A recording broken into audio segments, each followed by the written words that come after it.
Hello everyone, কেমন আছো তোমরা সবাই? তো আশা করছি সবাই বেশ ভালো আছো, সুন্দর আছো। আমিও মোটামুটি ভালো আছি, সুস্থ আছি।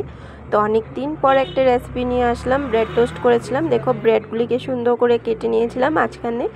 তো ঘরে সবার জন্য করবো, তো একটু বেশি করে করতে হয়। ব্রেড এমনি সাধারণত অনেকে ডিম দিয়ে করে শুধু, আমি এখানে অনেক কিছু মিশিয়ে নিয়েছিলাম যে খেতে একটু ভালো লাগবে, একটু অন্যরকম লাগবে। তো দেখো, তারপর সব কিছু মিশিয়ে নিয়ে সুন্দর করে টমেটো, পেঁয়াজ কুচি, ধনেপাতা, কাঁচা লঙ্কা সব দিয়ে কুচি কুচি করে কেটে একটু গোলমরিচের গুঁড়ো, একটু নুন, আমি একটু চাট মশলা দিয়ে নিয়েছিলাম। তারপরে মিক্সড করে খুব সুন্দর করে সবগুলিকে এখানে ব্রেড এক একটা করে লেগে তোমার লাগিয়ে সুন্দর করে ডিমের সঙ্গে আর ওগুলির সঙ্গে পেঁয়াজ টিয়াজ টমেটো একটু নাড়াচাড়া করে নাগিয়ে নিয়ে ভালোভাবে তারপর রিফাইন অয়েলে এটা ভেজে নিয়েছিলাম। আর আমি এটাকে কিন্তু খুব একটা ফ্রাই করি নাই, আমি একদম নরমের মধ্যে রেখেছিলাম। আর সফটও হয়েছিল খেতে। অনেক দিন পর করলাম, এই ব্রেড টোস্ট করাই হয় না সত্যি কথা বলতে। ব্রেডের আমি অনেক কিছু আইটেম করেছি, কিন্তু ব্রেড টোস্টটা খুব কমই করা হয় না। তো আজকে ভাবলাম চলো করি, কারণ আমার ননদও চলে যাবে, এসেছে, তোমাদেরকে তো দেখিয়েছিলামই। তো ননদও চলে যাবে, সে কলকাতায় থেকেই পড়াশোনা করে।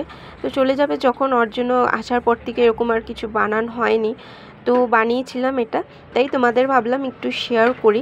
তো তোমরা কী ধরনের ব্রেড টোস্ট করো আমাকে কিন্তু নিশ্চয়ই জানিও। আমিও রাঁধতে ভীষণ ভালোবাসি, তা আমি রান্নার অনেক ধরনের রেসিপি দেখে দেখেই শিখেছি, অনেক দিদির থেকে বা ইউটিউব থেকে বলতে পারো, বা নিজের মায়ের থেকেও শুনে শুনে শিখেছি। আমার শাশুড়ি মাও অনেক ধরনের রান্না জানে, কিন্তু এখন সবারই বয়স হয়ে গেছে বলে সবারই আর ইচ্ছে করে না, কিন্তু আমি শুনে শুনে যতটুকু পারি করার চেষ্টা করি। আর তোমাদের কার কার ভালো লাগে এসব রান্নাবান্না করতে জানিও। রাঁধতে কিন্তু আমার সত্যি খুবই অসাধারণ লাগে।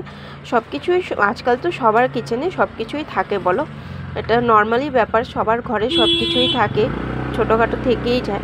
তো ওইটা দিয়ে যদি রান্নার ইচ্ছে থাকে না, ওইটা দিয়ে অনেকটা সুন্দর রান্না করা যায়। তো তারপর দেখো, আমি হালকাভাবে ভেজে নিচ্ছিলাম, আমি কিন্তু বেশি ফ্রাই করিনি, একদম নরম সফট হয়েছিল, খেতেও খুব ভালো লেগেছিলো। আর লাস্টের দিকে কফি বানিয়ে নিয়েছিলাম, কারণ অনেক দিন থেকে কফি বানানো হচ্ছে না, খাচ্ছিও না। তো সকলের জন্য বানিয়েছি, তো মনটাও ভালো লেগেছে আর সকলকে খাওয়াতেও খুব ভালো লেগেছে, কারণ অনেক দিন পর বানালাম। আমার ননদও খেয়ে ভীষণ ভালো পেয়েছে, আর ওই সব ভালো পায় একটু খেতে।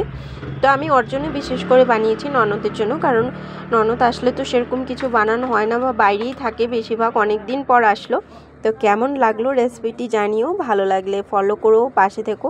ফলো করতে কিন্তু ভুলো না, বা সাবস্ক্রাইব করতেও ভুলো না। তোমরা যদি সাবস্ক্রাইব করো, আমি আগামী দিনে আরও নতুন নতুন রান্নার রেসিপি নিয়ে আসবো। তো এখন এর জন্য টাটা।